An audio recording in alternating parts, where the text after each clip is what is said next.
Hi good evening అందరికీ. నేను Vijaya. No one can destroy iron but its own rust can. Likewise no one can destroy person but his own mind set can. ఈ మాటలకు అర్థం ఏంటంటే, no one can destroy iron, ఇనుప సామాన్లు ఎవ్వరు పాడు చేయక్కర్లేదు. But its own rust can, ఆ ఇనుప సామాన్లకి పట్టిన తుప్పే ఆ ఇనుము సామాన్లు పాడు చేస్తుంది. అట్లాగే likewise no one can destroy person, మనుషుల్ని ఎవరు పాడు చేయక్కర్లేదు.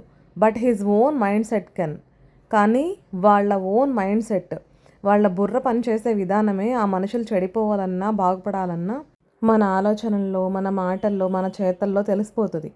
మనం చేయాల్సింది ఏంటంటే, మన ఆలోచనల్ని, మన అలవాట్లని ఎదుటి వాళ్ళ మీద రుద్దాలని చూడకూడదు.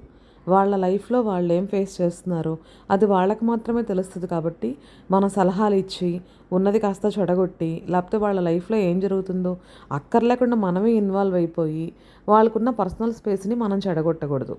మనంతటా మనల్ని ఏదైనా సలహా అడిగితే మనం చెప్తే ఓకే, అడగకుండా మన ఓన్ ఐడియాస్ని వాళ్ళకెందుకు అక్కర్లేకుండా, అంటే వాళ్ళకి అవసరం లేదన్నప్పుడు ఎందుకు వాళ్ళ టైం వేస్ట్ చేయటం.